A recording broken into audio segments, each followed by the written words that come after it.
বন্ধুরা, এই স্ট্রবেরি গাছে যখন ফুল চলে এসছে তখন কিন্তু গাছে বেশ কিছু পরিচর্যা রয়েছে।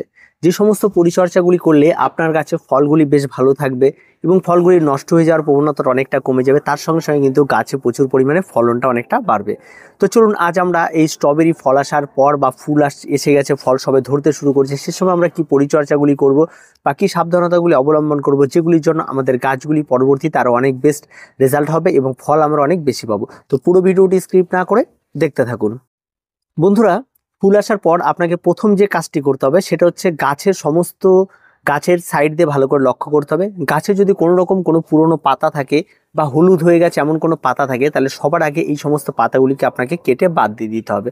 তার কারণ এই সমস্ত পাতাতে থাকে বিভিন্ন ধরনের ফাঙ্গাল, আর এই সমস্ত ফাঙ্গাল থেকে কিন্তু আপনার গাছের কিন্তু সর্বনাশ করবে। পরবর্তীতে আপনার কাছে ফলটা পেকে লাল হলেও আপনি হয়তো আর খেতে পারবেন না। তাই অবশ্যই আপনার সবার প্রথমে যে সমস্ত কাজগুলি বাঞ্ছনীয় সেগুলি হচ্ছে গাছের হলুদ পাতা এবং গাছের গোড়া আগাছা পরিষ্কার পরিচ্ছন্ন করুন। বন্ধুরা, তারপরে যে বিষয়টির উপর আপনাকে বেশ নজর দিতে হবে সেটা হচ্ছে গাছের ফার্টিলাইজার। যেহেতু গাছে এই সময় কিন্তু প্রচুর পরিমাণে ফল আসা শুরু হয়েছে, তার জন্য কিন্তু গাছে প্রচুর পরিমাণে খাবারেরও একটা চাহিদা তৈরি হবে। আর খাবারের চাহিদা তৈরি হওয়ার জন্য আপনাকে এখানটা অবশ্যই গাছে খাবার দিতে হবে। আর খাবার দেওয়ার আগে অবশ্যই আপনার গাছের গোড়ার মাটিটিকে আগে নিড়ানি দিয়ে নিতে হবে। তারপর আপনারা এখানে একটি খাবার ব্যবহার করবেন। খাবারটির মধ্যে আপনার থাকবে 1 চামচ সরিষার খোলের গুঁড়ো, 1 চামচ আপনার ভার্মি কম্পোস্ট, আপনারা তার মধ্যে আপনারা এনপিকে 20-20-20 হাফ চামচ এই দিয়ে একটা মিশিয়ে নেবেন এবং তার সঙ্গে 1 চামচ হাড় গুঁড়ো, 1 চামচ চিংকুচি মিশিয়ে একটা কড়া খাবার তৈরি করবেন। যে খাবারটির প্রত্যেকটা গাছের জন্য আপনারা 1 চামচ করে ব্যবহার করবেন। এবার এই গেল গাছে ফার্টিলাইজার। এবার আসি গাছে কিছু স্প্রে করার বিষয় থাকে। যদি আপনারা ফলনটা আরও বেশি পেতে চান তাহলে অবশ্যই আপনারা এই সময় গাছে বোরন স্প্রে করতে পারেন। সেটারও পরিমাণ 1 লিটার জলে 1 গ্রাম, এটা আপনারা স্প্রে করে দিতে পারেন। তার সাথে আপনারা এই সময় আর অন্য কোনো রকম কোনো কিছুর প্রয়োজন নেই।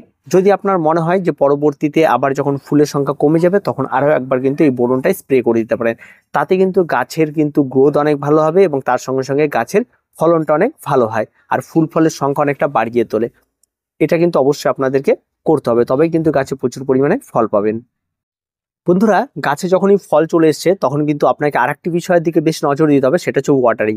অবশ্যই জল দেওয়ার ক্ষেত্রে আপনাকে সতর্কতা অবলম্বন করতে হবে। প্রত্যেকটা গাছের জন্য 200 ml করে জল আপনাকে ব্যবহার করতে হবে। তবে হ্যাঁ, প্রতিদিন কিন্তু গাছে জল দেওয়া যাবে না। আবার যখন গাছের মাটি শুকিয়ে আসবে তখন কিন্তু গাছে জল দিতে হবে। এই সমস্ত স্ট্রবেরি গাছগুলি কিন্তু অতিরিক্ত জল একেবারেই পছন্দ করে না। আর যদি ফল আসার পর অতিরিক্ত জল ব্যবহার করা হয় তাহলে কোনো কারণবশত সেই সমস্ত স্যাঁতস্যাঁতে জায়গা থেকে যদি ফাঙ্গালের জন্ম হয় তাহলে কিন্তু ফলটা আপনার নষ্ট হয়ে যেতে পারে। কারণ এই ফলগুলি সবসময় যেন মাটির খুব কাছাকাছি থাকে, তাই এই সমস্ত ফলগুলিকে বাঁচাতে হলেও আপনাকে কিন্তু এই সময় জলের বিষয়টা অবশ্যই সতর্কতা অবলম্বন করে চলতে হবে। মাটি শুকিয়ে এলে তবেই গাছে জল ব্যবহার করবেন। বন্ধুরা, এবার আসি মালচিং।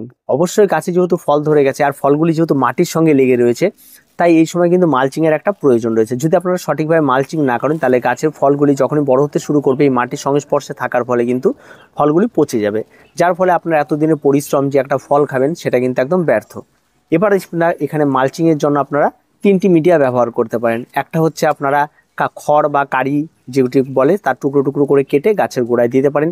আরেকটি করতে পারেন আপনারা কাঠের গুঁড়ো বা কাঠের যে সমস্ত গুঁড়ো থেকে ছিবড়াটা যেটা পাওয়া যায় সেটা নিয়ে আপনারা গাছের গোড়ায় দিয়ে দিতে পারেন, দিয়ে চারদিক দিয়ে রেখে দিলেন, সেটা একটা হতে পারে। আর যদি কোনো কিছুই না থাকে তাহলে আপনারা আপনার বাড়ির যে কোনো ধরনের বাজার থেকে কেনা বা যে সমস্ত আমরা জিনিসপত্র সবজি কিনে আসি প্লাস্টিকগুলো, সেই প্লাস্টিকগুলো ছিঁড়ে প্রত্যেকটা গাছের গোড়ায় ভালো করে সেট করে দিন। যেখানে ফলগুলো মাটিতে টাচ করে আছে ফলগুলোকে একটু উঁচু করে আপনারা নিচে দিয়ে দিন। এই প্লাস্টিক দিলে অনেকগুলো বেনিফিটও রয়েছে। প্রথম কথা হচ্ছে এই ফলের সঙ্গে টাচ হবেও না। দ্বিতীয়ত হচ্ছে মাটিতে যে জলটি আপনার থাকবে সেই জলটি আর মশার হয়ে উপরে উঠে আসতে পারবে না, যার ফলে টবের মাটির ভারসাম্যটা যেমন ভালো থাকবে এবং তার সঙ্গে সঙ্গে জলের ভারসাম্যটাও বেশ মেনটেন করে চলবে, যার ফলে গাছ অনেকদিন পর জল দিতে পারবেন। তার সঙ্গে সঙ্গে এই প্লাস্টিক দিলে আপনার আরেকটি সুবিধা হচ্ছে গাছের নিচে আগাছা সহজে জন্মায় না। তো অবশ্যই আপনারা এই কাজগুলি যদি আপনারা করতে পারেন তাহলে আপনার গাছগুলো অনেক কিন্তু ভালো থাকবে। আর অবশ্যই একটা জিনিস খেয়াল রাখবেন যে এই যে প্লাস্টিকগুলো আপনারা ব্যবহার করছেন যেখানে ফলটি রয়েছে সেখানে যদি জল জমে থাকে তাহলে কিন্তু সেখানে ক্ষতি হতে পারে। তাই প্লাস্টিকগুলো অবশ্যই আপনারা পেরে দেওয়ার পর মালচিং করার পর ছোট ছোট ছিদ্র করে দেবেন, যেন তার উপর জলটা পড়লে যেন নিচ দিয়ে বেরিয়ে যায়। বা আপনারা যেখানে ফলটি রাখবেন সেখানে একটু খেয়াল রাখবেন। আর যদি প্রতিদিন রোদ ওঠে আর জল পড়ে তাতে কিন্তু কোনো সমস্যা নেই, তাহলে কিন্তু শুকিয়ে যায়, তাতে কিন্তু ফলের কোনো রকম কোনো ক্ষতি হয় না। বন্ধুরা, এবার রয়েছে আপনার বিভিন্ন ধরনের পেস্ট এবং কীটপতঙ্গের আক্রমণ। যেহেতু গাছে ফল এসছে, তাই ফলটা বেশ সুন্দর লাল টকটকে হবে, মানে বিভিন্ন ধরনের কীটপতঙ্গর কিন্তু একটা আকর্ষণের জায়গা। যেমন পাখিতে এসে আপনার ফলটিকে খেয়ে নেবে, তারপর বিভিন্ন রকম পোকামাকড় এসে আপনার ফলে অ্যাট্রাক্টেড হবে। এই সমস্ত কিছুতে বাঁচার জন্য কিন্তু আপনার গাছটাকে কিন্তু সেফ জায়গায় রাখতে হবে। প্রথমত হচ্ছে যে পাখিদের থেকে বাঁচার জন্য আপনাকে অবশ্যই এখানে একটা নেট শেড ব্যবহার করতে হবে, হয়তো নেট দিয়ে আপনারা ঘেরা দিয়ে দিলেন, এমন একটি জায়গায় ব্যবহার করতে হবে। বা আপনার বাড়িতে কাঠবিড়ালি থাকলে তারাও খেয়ে যেতে পারে, তাই অবশ্যই ফলটাকে কিন্তু সেভ করতে হবে আপনাকে আপনার পছন্দ মতো ভাবে, আপনি আপনার মতো করে সেভ করবেন। কেউ যদি নেট দিয়ে ঘেরা দিয়ে রাখেন এই গাছগুলিকে, তাহলে বেশ ভালো হয়। আবার যদি কেউ যদি বদ্ধ কোনো জায়গায় রাখেন যেখানে কোনো সচরাচর কিছু ঢুকতে পারবে না এমন জায়গায়, সেটাতেও কিন্তু হবে।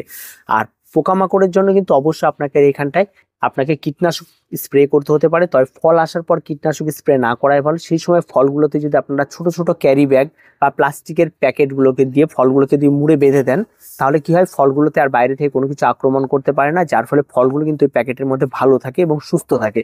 এটা কিন্তু আপনারা করতে পারেন, তাহলে কিন্তু ফলটা সহজে নষ্ট হবে না।